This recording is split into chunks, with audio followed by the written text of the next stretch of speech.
जिस high voltage action के साथ चुनावी प्रचार भारतीय जनता पार्टी ने किया था हैदराबाद में, उसका असर दिख रहा है। पुराने मिजाज से निकलते हुए बीजेपी म्युनिसिपल चुनाव में बढ़त लेती हुई दिखाई दे रही है। बहुमत का आंकड़ा अभी तक के रुझानों के मुताबिक, हमारे साथ कई खास मेहमान लगातार बने हुए हैं, लेकिन तस्वीरें हम दिखा रहे हैं आपको उस चुनाव प्रचार की जिसमें बीजेपी अध्यक्ष जेपी नड्डा ने कमान संभाली। जिस तरह से उन्होंने प्रचार को आगे ले जाने के बाद यूपी के मुख्यमंत्री योगी आदित्यनाथ चुनावी मैदान में उतरे, फिर गृह मंत्री पहुंचे। अभी तक के रुझान साफ संकेत देते हुए कि उस हाई वोल्टेज इलेक्शन कैंपेन का असर दिख रहा है।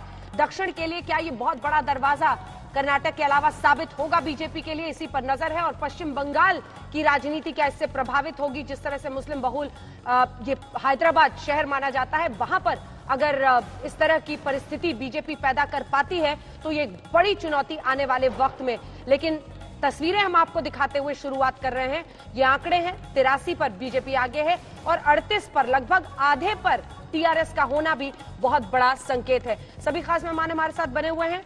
गौरव भाटिया बीजेपी की तरफ से हमारे साथ जुड़ेंगे, संगीत रागी जी, आशुतोष जी, संजय कुमार जी लगातार हमारे साथ बने हुए हैं। लेकिन सबसे पहले आपको लिए चलते हैं हैदराबाद, जिससे शहर की पहचान है उस चार मीनार के आगे, लेकिन उसी के एक दीवार से लगे हुए भाग्य लक्ष्मी मंदिर के इर्द गिर्द बीजेपी अपनी चुनावी धुरी को खड़ा कर पाने में अभी तक चित्रा कामयाब दिख रही है।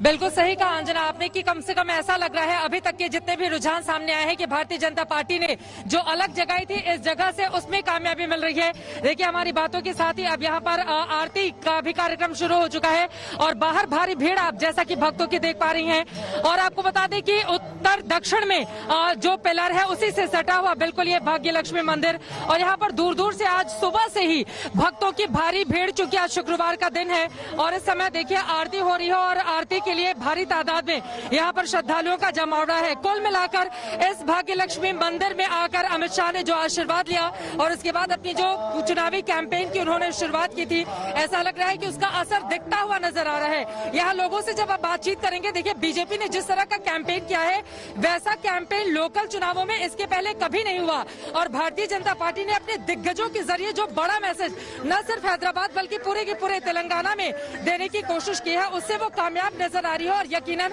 अगर आज बीजेपी यहां पर बड़ी बढ़त हासिल करती है, अगर वो, हालांकि रुझान है शाम तक नतीजे कुछ भी हो सकते हैं, लेकिन अगर यही रुझान ट्रेंड में बदलते हुए चले गए और आखिरी जो रिजल्ट है ऐसे सामने आए तो यकीनन उसके लिए बहुत बड़ा फायदा होगा।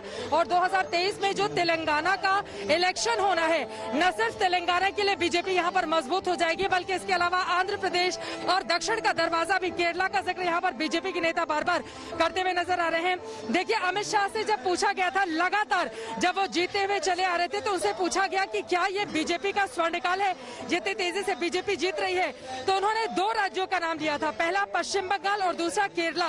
उन्होंने कहा था कि जब तक इन दोनों जगहों पर बीजेपी नहीं जीतती है तब तक उसका स्वर्णकाल नहीं आएगा।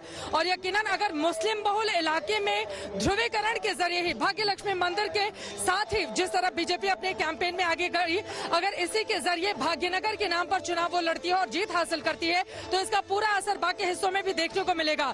और बीजेपी के लिए ये एक बहुत बड़ी उपलब्धि, क्योंकि एक महीने पहले तक अंजना अगर आप हैदराबाद आए तो कोई भी ये नहीं कहता कि बीजेपी इतनी बड़ी बढ़त 2016 में जो सिर्फ 3 सीटें जीतती है वो 2020 आते आते इस तरह की लीड हासिल कर लेगी, इसकी उम्मीद किसी को नहीं थी। एक बार फिर से मैं आपको तस्वीरें दिखाना चाहूंगी। देखिए 12 बज रहे हैं इस वक्त, लेकिन यहाँ का चूंकि अलग मिजाज का ये शहर है, भाग्य लक्ष्मी मंदिर में 12 बजे इस वक्त आरती चल रही है अंदर और भारी भीड़ यहाँ पर श्रद्धालुओं के बाहर दिखाई दे रही है।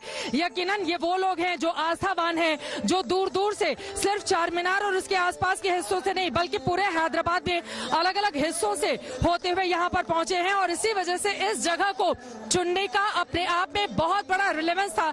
इसी वजह से अमित शाह ने यहाँ पर आकर पहले दर्शन किया, एक बड़ा मैसेज दिया और उसके बाद देखिए इसका भी अपना अलग ही महत्व है। चूंकि ये स्थायी मंदिर नहीं है, स्थायी मंदिर बनाने की दिशा में काम शुरू हुए थे, लेकिन 2012 में यहाँ पर कंट्रोवर्सी के बाद हाई कोर्ट का स्टे ऑर्डर आ गया, जिसके बाद ये अस्थायी मंदिर है।